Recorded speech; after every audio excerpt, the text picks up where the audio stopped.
Eu sou Breno Altman, diretor editorial do site Opera Mundi. Eu queria convidar vocês a assistirem os vídeos do Opera Mundi no nosso canal do YouTube.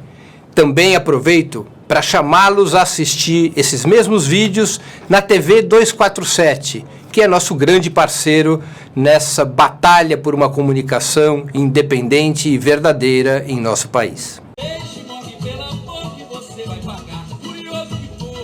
Vocês estão escutando O Defunto e o Coveiro, do sambista Chocolate. Logo mais daremos início ao programa 20 Minutos Nacional dessa segunda-feira. Como os liberais arruinaram a economia brasileira. Aguarde, ajude a formar nossa audiência.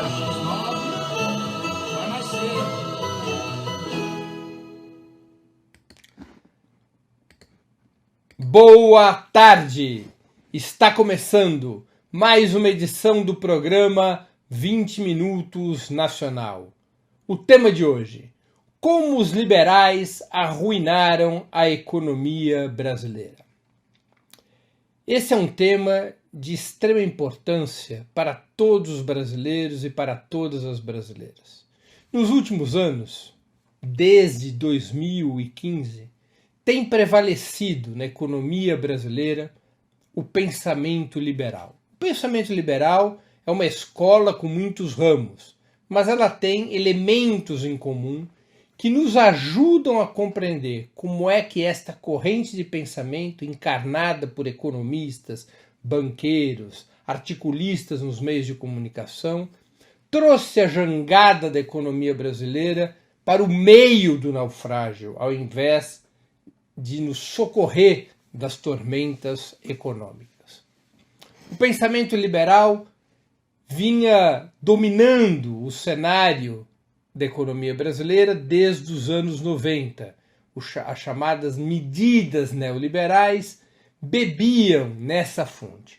Quais são os elementos principais do pensamento liberal? Eu vou aqui fazer um breve resumo para que nós possamos compreender o que aconteceu em seguida. Primeiro elemento importante: os liberais não enxergam o desenvolvimento como produto da expansão do mercado interno, da capacidade de consumo dos trabalhadores e das famílias. Ao contrário, imaginam e defendem que nos países da periferia do sistema capitalista, o desenvolvimento só pode ocorrer se a prioridade for a atração de capitais e não a expansão do consumo e do mercado interno. E para atrair esses capitais, é necessário um pacote de medidas que reduza ao máximo possível o custo de produção no Brasil, que torne o Brasil muito atrativo para esses capitais, para que o Brasil possa disputar esses capitais com outras nações da periferia do capitalismo.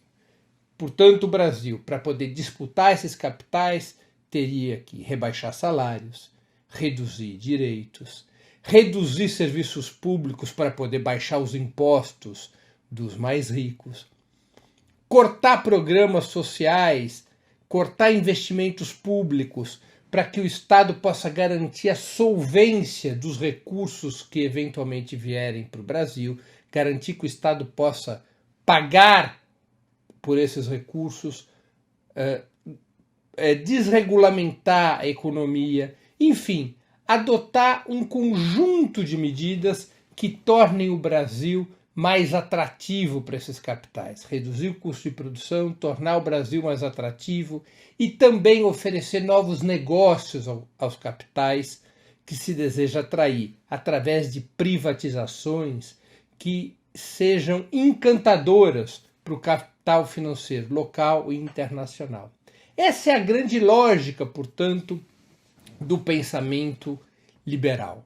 Para o pensamento liberal, não importa o crescimento da economia, não importa a geração de emprego, não importa o combate à desigualdade de renda e riqueza, não importa o atendimento das reivindicações, das aspirações sociais com educação, saúde. O que importa para o pensamento liberal é tornar a economia um jaguar, ou seja, tornar a economia absolutamente atraente para o capital financeiro. Como consequência dessa atração para o capital financeiro é que se poderiam obter outros benefícios, como o próprio crescimento da economia e do emprego, como o próprio fortalecimento das finanças públicas, para que aí então se pudesse adotar programas que beneficiassem a população, programas que viessem a robustecer os serviços públicos de saúde, de educação e assim por diante. O pensamento liberal volta àquela velha máxima de que primeiro é preciso fazer o bolo crescer, para então, se der, distribuir. E para fazer o bolo crescer, tem que se adotar medidas amargas, medidas que tornem o Brasil barato e lucrativo para esses capitais, ainda que isso signifique arrebentar com as já difíceis condições de vida e renda do povo brasileiro. Este pensamento, que eu aqui busquei dar uma síntese, dominou o cenário nos anos 90. Durante os governos de Fernando Henrique Cardoso, esse pensamento comandou o país. E por comandar o país, esse pensamento levou às privatizações, levou ao desinvestimento público, levou às desregulamentações, levou à desnacionalização da economia. No momento inicial, essas medidas pareciam dar certo. Foi aquele período do Plano Real, onde cai a inflação, há uma equiparação cambial, há uma ilusão de que o Brasil havia entrado num rumo de crescimento econômico sustentável. Isso duraria alguns anos, mas rapidamente se revelaria uma ilusão. O pensamento liberal era capaz de conduzir o país apenas a voos de galinha, ciclos curtos de crescimento econômico, para logo em seguida a economia ficar de joelhos pela debilidade do mercado interno. Como a lógica do pensamento liberal é reduzir o investimento público, cortar salários, reduzir direitos, reduzir ou não implementar programas de distribuição de renda e riqueza, que o pensamento liberal vê apenas como uma consequência longínqua das medidas pró-capital financeiro, como essa é a lógica do pensamento liberal, depois do momento inicial, onde os capitais chegam atraídos por essas vantagens, por essas ofertas oferecidas, depois de um momento, portanto, de euforia em função dessas medidas, em seguida a economia volta a se enfraquecer porque não tem mercado interno. Quando Lula foi eleito presidente da República em 2002 e toma posse em 2003, ele começa o governo abraçado ao pensamento liberal. Palocci e Meirelles representavam uma certa continuidade do pensamento liberal no governo. Mas, ao mesmo tempo, o governo Lula vai impulsionando uma lenta transição rumo a um outro modelo. Transição que pode ser criticada por sua eventual falta de velocidade ou profundidade, mas transição essa que, especialmente no segundo mandato do presidente Lula, entre 2007 e 2010, foi marcada pela substituição do modelo dinâmico, ou seja, do dínamo da economia, da atração de capitais para o fortalecimento do mercado interno.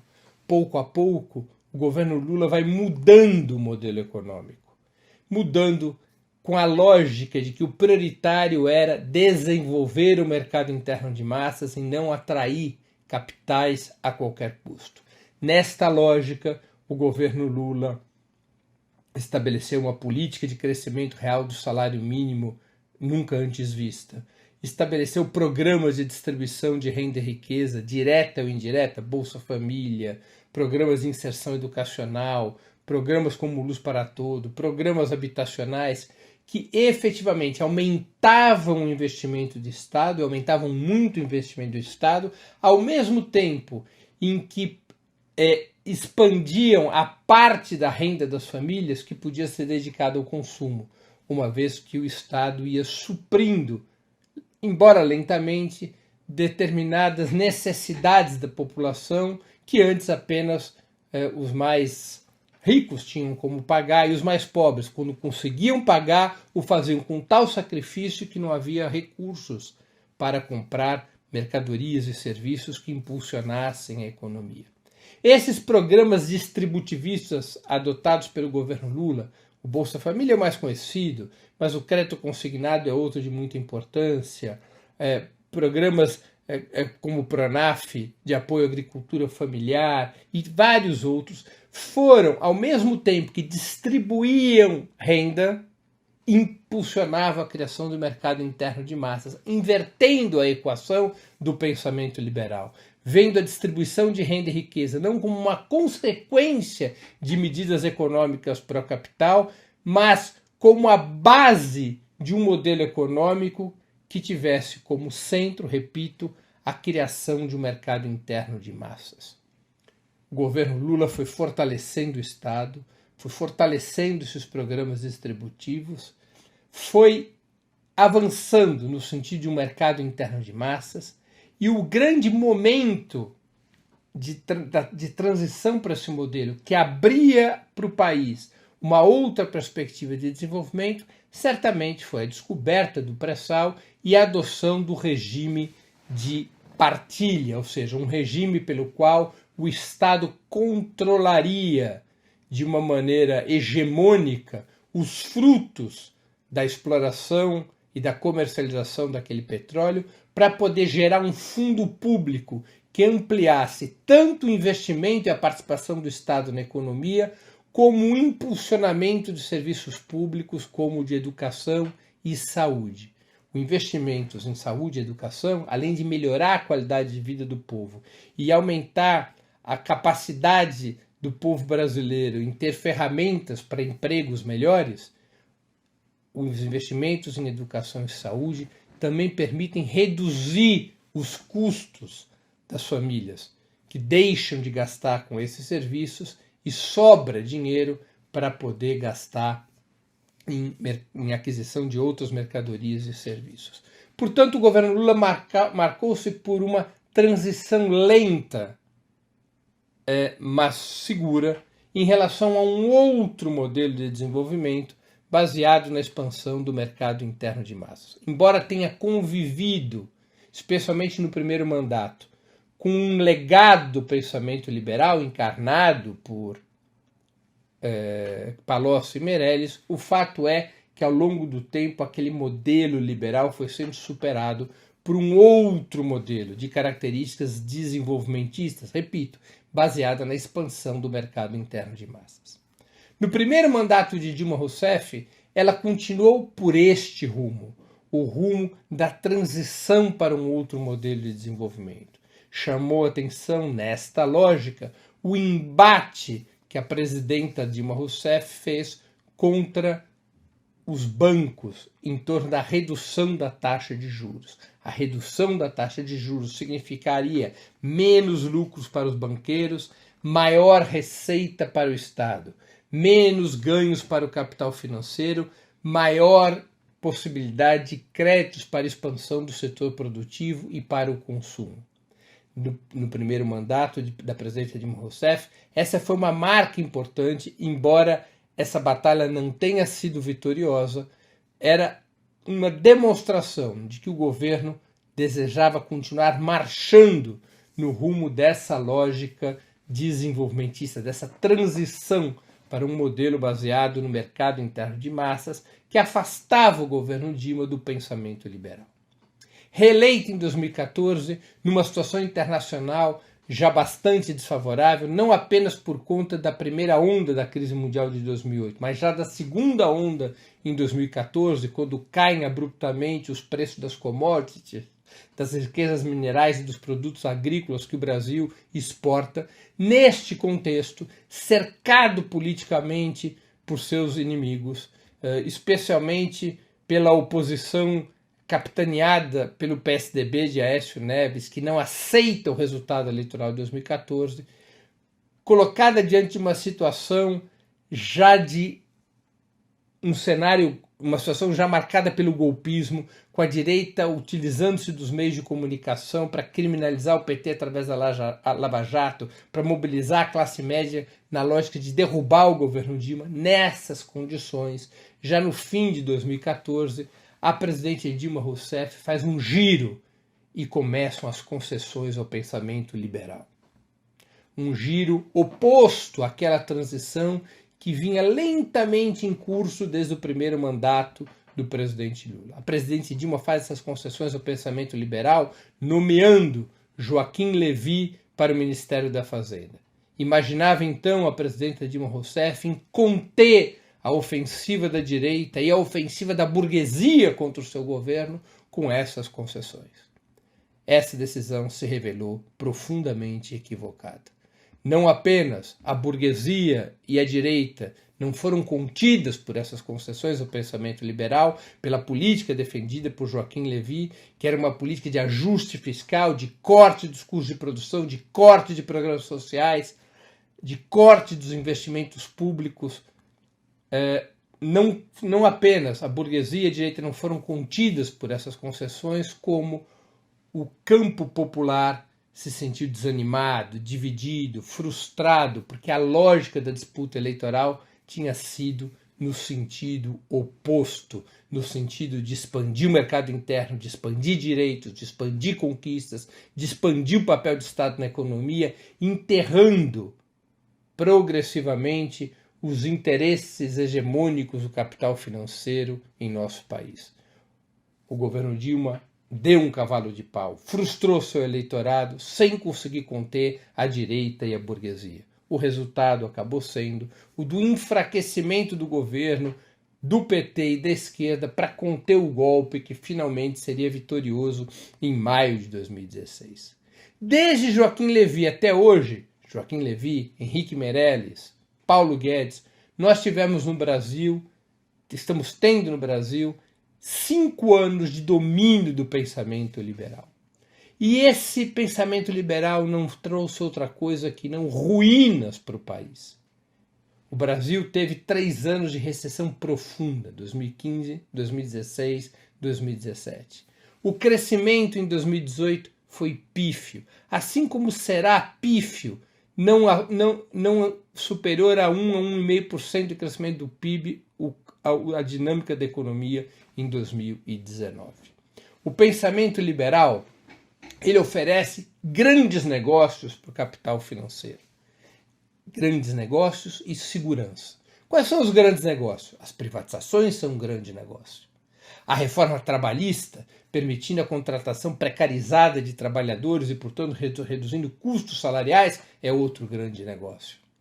A redução dos salários com o fim da política de valorização do salário mínimo é outro grande negócio.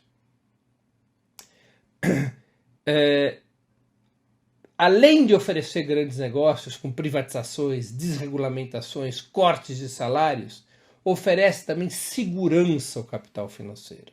Oferece segurança ao capital financeiro, reduzindo o investimento público, reduzindo os programas sociais e demonstrando que o Estado está adotando medidas para conter a expansão orçamentária e garantir o pagamento dos títulos da dívida interna e, além do pagamento dos títulos da dívida interna, garantindo que o Estado terá condições de solvência cambial plena para trocar, no momento em que o capital que aqui se investe resolver remeter lucros.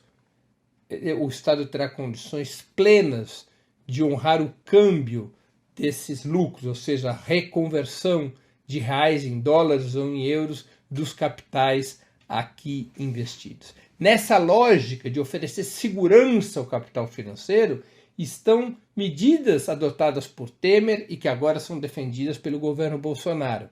Por exemplo, a reforma da Previdência é uma delas. A outra, a Emenda Constitucional 95, que estabeleceu um limite para a expansão dos gastos sociais, determinando que os gastos como aqueles realizados com saúde, educação e outros setores só podem crescer pela inflação do ano anterior, não podem ter crescimento real, de tal maneira que apenas os juros, aquilo que o Estado paga pelo serviço da dívida, é que pode crescer. Não se pode mais expandir os programas sociais para além da inflação, deixando livre o capital financeiro e contidos, constrangidos a expansão de recursos para os serviços públicos e para os programas sociais que tanto interessam ao povo brasileiro. O pensamento liberal não faz outra coisa que não reduzir custos de produção para tornar o país atrativo aos capitais estrangeiros e internos, aos capitais rentistas, aos capitais financeiros. O governo Temer adotou uma política continuada por Bolsonaro de entrega do pré-sal, de leilão para as empresas privadas das riquezas do pré-sal, tirando a Petrobras do papel dirigente que ela deveria ter na lógica do regime de partilha adotado pelo então presidente Luiz Inácio Lula da Silva.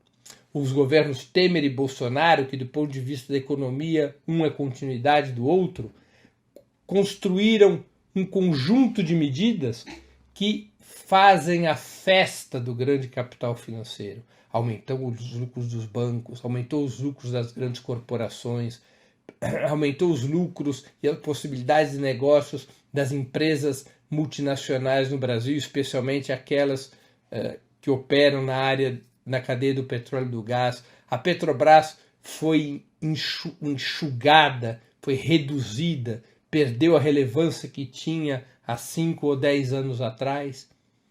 Todas essas medidas beneficiaram o capital financeiro. E as medidas que Paulo Guedes continua a propor seguem beneficiando o capital financeiro. E essas medidas, por outro lado, restringem o mercado interno. Embora atraia capitais, embora seja convidativa para esse fluxo de capitais, embora os negócios cresçam e os lucros também, esta lógica do pensamento liberal restringe o mercado interno. E ao restringir o mercado interno, não permite que a economia brasileira saia de taxas baixíssimas de crescimento econômico para outras que pudessem gerar prosperidade e bons empregos para a maioria dos brasileiros. Numa situação como a atual, em que 30% da capacidade das empresas é ociosa, numa situação como a atual, onde o desemprego já atinge praticamente 15 milhões de pessoas, entre os mais jovens, aqueles que têm abaixo de 25 anos, o desemprego já chega a praticamente 35% da mão de obra em condições de trabalhar.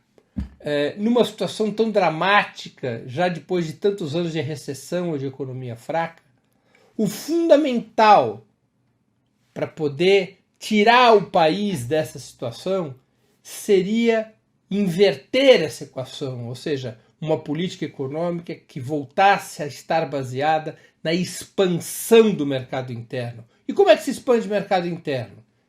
Com aumento de salário, com aumento dos gastos públicos, com aumento dos investimentos estatais, com a expansão do crédito, com um conjunto de medidas que permitem às pessoas e às famílias e às empresas comprarem mais mercadorias e serviços, estimulando a cadeia comercial, que estimula a cadeia industrial e a cadeia agrícola, que gera mais empregos e que estimula o crescimento da economia, estabelecendo um ciclo virtuoso baseado na distribuição de renda e riqueza como elemento estruturante de um mercado interno de massas. O pensamento liberal faz exatamente o oposto. O pensamento liberal quer liberar os ricos de mais impostos, quer garantir que os recursos do orçamento fiquem com os mais ricos, querem cortar, como já estão cortando, os programas sociais, querem, enfim, facilitar a vida dos grandes grupos econômicos, imaginando que, ao se facilitar a vida dos grandes grupos econômicos, isso permita um ciclo de desenvolvimento. Os fatos estão mostrando que essas ideias do pensamento liberal são um grande fracasso. A economia brasileira não cresce. E quanto mais tempo continuar essa política liberal que encarna o governo Bolsonaro, mas também o pensamento da direita tradicional, da direita que deu o golpe contra a presidente Dilma e que manteve o governo usurpador de Michel Temer, esse pensamento liberal que unifica a burguesia brasileira, que unifica a direita e a extrema-direita, esse pensamento liberal é um câncer para o país. Esse pensamento liberal que representa os interesses do capital financeiro e dos setores hegemônicos da burguesia brasileira, esse pensamento liberal condena o país ao atraso, à pobreza, à concentração de renda, à dilapidação do meio ambiente, ao desrespeito dos interesses, dos direitos ancestrais dos negros e dos índios no país. Esse pensamento liberal é uma faca no peito do povo brasileiro, como provam não argumentos, mas os números, o crescimento pífio da economia, o retorno de milhões à miséria e à pobreza com uma rapidez inédita, o retorno dos pedintes nas ruas, o retorno de uma situação de desespero no povo brasileiro, a queda drástica do consumo interno. O pensamento liberal é uma chaga, uma doença que tem que ser extirpada. Tem que ser extirpada exatamente porque ele serve ao capital financeiro e não serve ao desenvolvimento do país. Exatamente porque o pensamento liberal entrega o país, liquida a soberania nacional, entrega nossas riquezas aos grandes estados capitalistas, ao invés de transformar essas riquezas nacionais num impulso para que o Estado possa expandir seus programas, expandir seus investimentos, gerando mais riqueza e maior distribuição de renda e riqueza. A história prova que o pensamento liberal é um grande fracasso. Só interessa aos grandes ricos, só interessa às grandes corporações, só interessa a 1% do topo da pirâmide e leva ao desespero e a crise o povo brasileiro, leva à pobreza e à miséria, leva à concentração de renda e riqueza. Encerro por aqui minha exposição de hoje. Antes de terminarmos o programa, 2 recados importantes. O primeiro deles, sugiro a vocês que façam uma inscrição no canal do Opera Mundi no YouTube. Essa plataforma é muito mais amigável para assistir vídeos, para fazer comentários e também para contribuir financeiramente com a Opera Mundi através do Super Chat. Segunda mensagem. Peço a vocês, encarecidamente, que façam uma assinatura solidária de Opera Mundi. A assinatura solidária é um pequeno valor mensal que nossos espectadores e leitores pagam para que nós possamos sustentar e desenvolver um jornalismo independente de qualidade, para que nós possamos travar a batalha cotidiana de ideias e informações contra a imprensa de direita. Vocês poderão obter informações sobre a assinatura solidária e realizá-la, porque é muito simples e rápido fazê-lo, no endereço www.operamundi.com.br/apoio. Eu vou repetir, www.operamundi.com.br/apoio. Queria agradecer a audiência de todos os que nos acompanharam nessa segunda-feira. Quem gostou desse programa, por favor, o compartilhe, ajude a difundi-lo. E nós voltaremos a nos ver na próxima quarta-feira com o programa 20 Minutos Internacional. Até lá e um grande abraço.